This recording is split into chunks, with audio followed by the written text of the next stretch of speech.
ஜனவரி 7 மற்றும் 8ஆம் தேதி உலக முதலீட்டாளர்கள் மாநாடு சென்னையில் நடக்கிறது. 30க்கும் மேற்பட்ட நாடுகளில் இருந்து 100க்கும் அதிகமான வளரும் முதலீட்டாளர்கள் பங்கேற்பதற்கான வாய்ப்பை தமிழ்நாடு வழங்குகிறது. வர விரும்புவோர் கீழே குறிப்பிட்டுள்ள இணையதளத்தில் பதிவு செய்யவும். குறைந்த விலை, நிறைந்த தரம், தங்கள் தேவைகள் அனைத்தும் ஒரே இடத்தில். ஜெயச்சந்திரன் டெக்ஸ்டைல்ஸ். நக்கீரன் நேயர்களுக்கு வணக்கம். இன்று நம்முடன் கருத்துக்களை பகிர்ந்து இணைந்திருக்கிறார் காங்கிரஸ் கட்சியின் செய்தி தொடர்பாளர் திரு கே சந்திரசேகரன் அவர்கள். வணக்கம் சார். வணக்கம். இந்திய ஒற்றுமை பயணம் பாரத் ஜோடோ யாத்ரா ஏற்கனவே ராகுல் காந்தி அவர்கள் கன்னியாகுமரியிலிருந்து காஷ்மீர் வரை நடத்தினார். அதில் மிகப்பெரிய ஒரு மாற்றம் வரும், ஒரு ஆட்சி மாற்றங்கள் நடக்கும், காங்கிரஸ் எழுச்சி பெறும் அப்படின்லாம் சொன்னீங்க. ஏற்கனவே நடந்த பாரத் ஜோடோ யாத்திராவால் காங்கிரஸ் கட்சிக்கு என்ன பலன் கிடைத்தது அப்படிங்கிறத நீங்கள் விளக்கினா நல்லாயிருக்கும். ஏன்னா அந்த பாரத் ஜோடோ யாத்திராவில் எந்த பலனும் கிடைக்கல. இவங்க தெலுங்கானாவில் மட்டும் ஆட்சி மாற்றம் கொண்டாந்தாங்க. அதுவும் சந்திரசேகர ராவ் மேலே இருக்கிற வெறுப்பு தொடர்ந்து 10 வருஷம் காலமாக இருக்கிறதுனால அதன் மேலே ஒரு வெறுப்பு. அங்கே காங்கிரஸ் வேட்பாளர், முதலமைச்சர் வேட்பாளர் வலுவாக இருந்தார். அவருடைய தனிப்பட்ட செல்வாக்கு தான் அது, காங்கிரஸுக்குன்னு வெற்றின்னு அது சொல்லிட முடியாது அப்படின்னு ஒரு விமர்சனம்.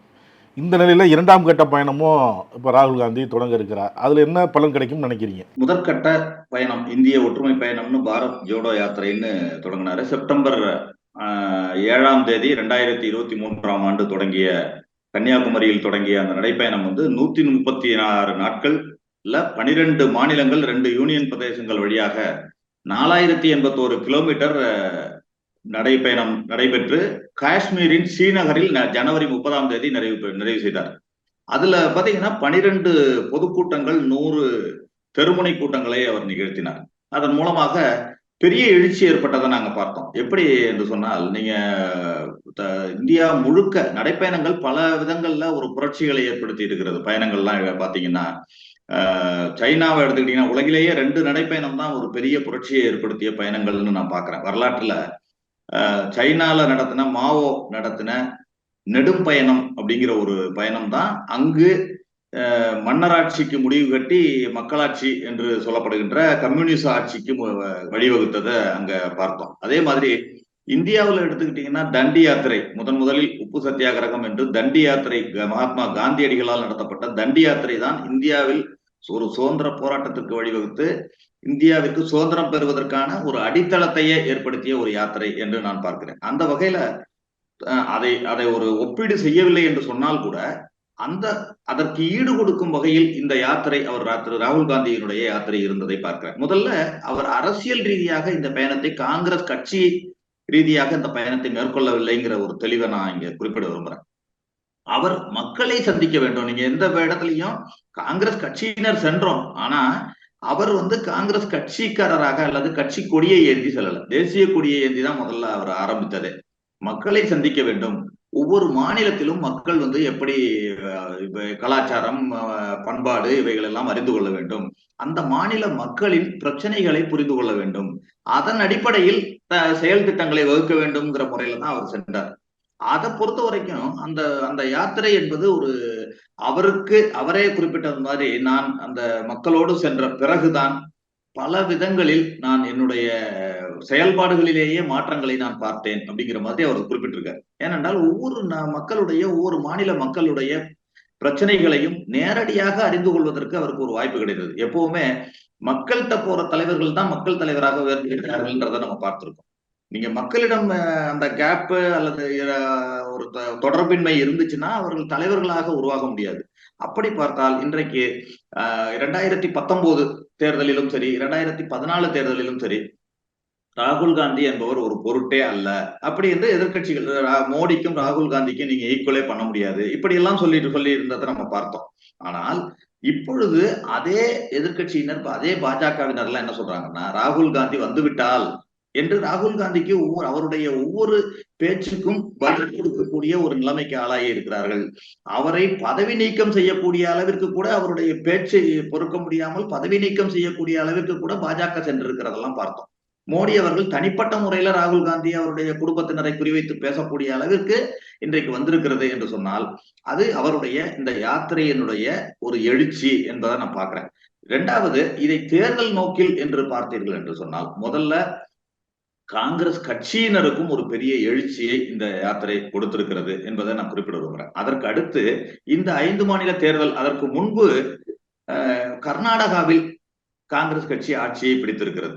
அதுவும் ஒரு அந்த பாரத் ஜோடோ யாத்திரையின் ஒரு எழுச்சி என்றே அங்கு குறிப்பிடப்பட்டது. அவருடைய யாத்திரைக்கு பிறகு என்று குறிப்பிடப்படுகிறது. அதே போல் தெலுங்கானாவில் நீங்க குறிப்பிட்டீங்க.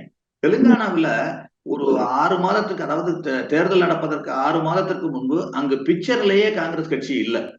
பாஜகவிற்கும் பிஆர்எஸ்க்கும் போட்டி என்றுதான் ஊடகங்களும் சரி, பத்திரிகைகளும் சரி, எல்லோரும் குறிப்பிட்டுக் கொண்டிருந்தார்கள். ஆனால் பாரத் ஜோடோ யாத்திரை என்று சொல்லப்படுகின்ற இந்திய ஒற்றுமை பயணத்தின் எழுச்சிக்கு பிறகு அங்கு ஒரு காங்கிரஸ் கட்சி ஒரு புத்துணர்வு பெற்று, அதற்கு தகுந்த மாதிரி அது லீடர்ஷிப், லோக்கல் லீடர்ஷிப், மற்ற விஷயங்கள் எல்லாம் இருந்தால் கூட அந்த எழுச்சிக்கு பிறகு காங்கிரஸ் கட்சிக்கு ஒரு புத்துயிர் கிடைத்தது. அது மட்டுமல்லாமல் கர்நாடகாவில் பெற்ற வெற்றி தெலுங்கானாவிலும் எங்களுக்கு உதவியது என்பதை நான் குறிப்பிட விரும்புகிறேன். இதற்கடுத்து இந்த 5 மாநில தேர்தல் என்று எடுத்துக்கொண்டால் கூட, மொத்த வாக்குகளை எடுத்துக்கொண்டால் காங்கிரஸ் கட்சி 5.81% கோடி வாக்குகளை பெற்றிருக்கிறது.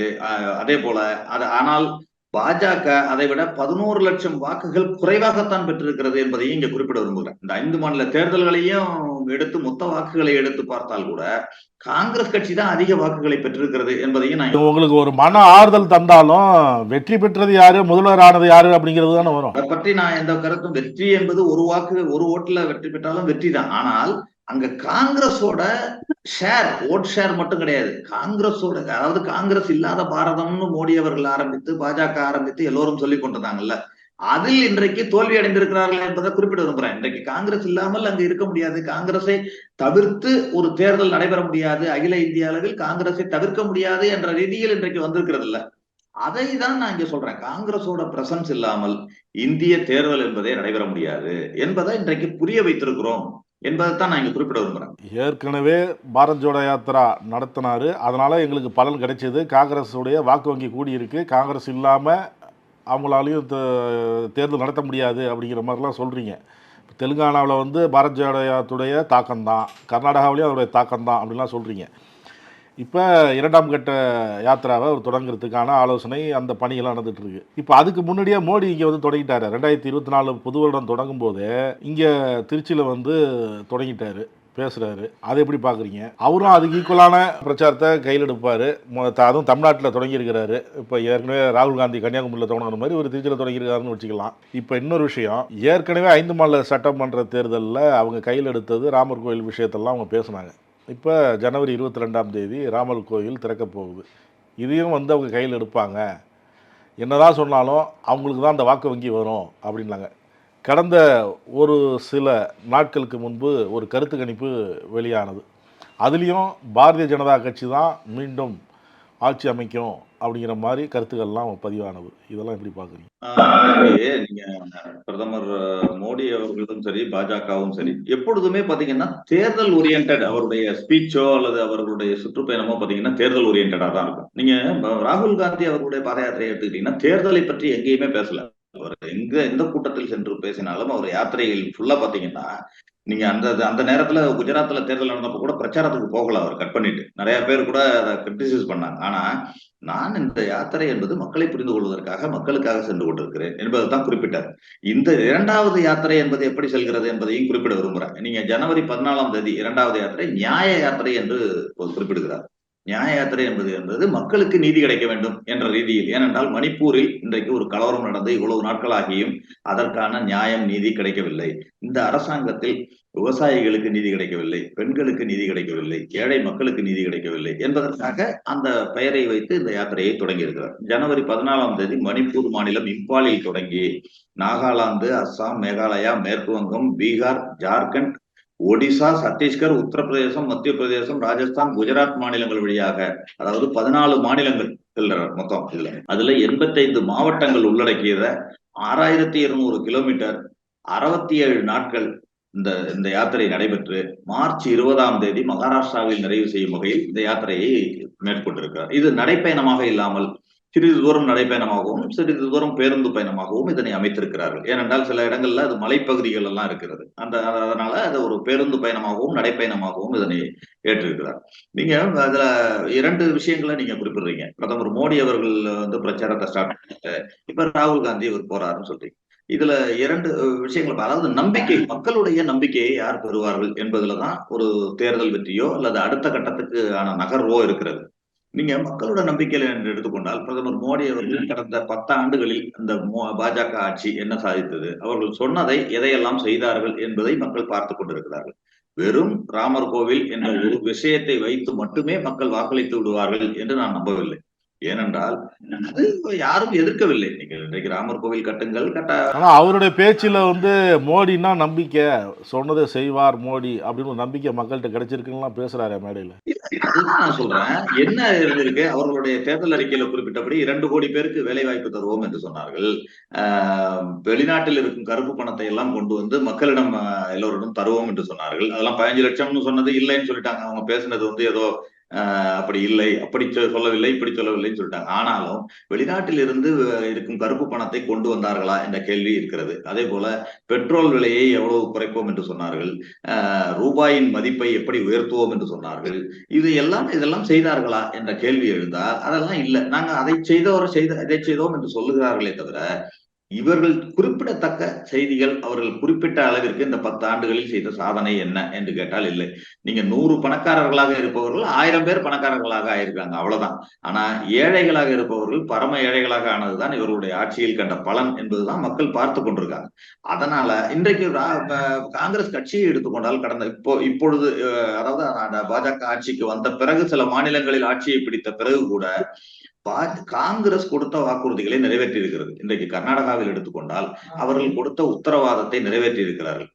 கர்நாடகாவிலும் சரி, ராஜஸ்தானில் ஏற்கனவே குறிப்பிட்டது மாதிரி ராஜஸ்தானில் ஆட்சி நடந்த பொழுது அங்கும் மக்கள் நல திட்டங்களை நிறைவேற்றி இருக்கிறார்கள். அதே போல தெலுங்கானாவில் இன்றைக்கு ஆட்சி வந்தவுடன் ஏற்கனவே கொடுத்த உத்தரவாதங்களை உடனே நிறைவேற்றி இருக்கிறார்கள். எனவே மக்களுடைய நம்பிக்கை காங்கிரஸை நோக்கி இருக்கும் என்பதுதான் என்னுடைய கருத்து. ஏனென்றால் கடந்த காலங்களில் 10 ஆண்டுகளில் அவர்கள் என்ன செய்தார்கள் என்பதையும் சீர்தூக்கி பார்க்கக்கூடிய அளவிற்குத்தான் மக்கள் இருப்பாங்க. என்ன பண்ணிருக்காங்க 10 வருஷத்துல, இவங்க சொன்னதை என்ன செஞ்சிருக்காங்கன்னு பாப்பாங்கல்ல.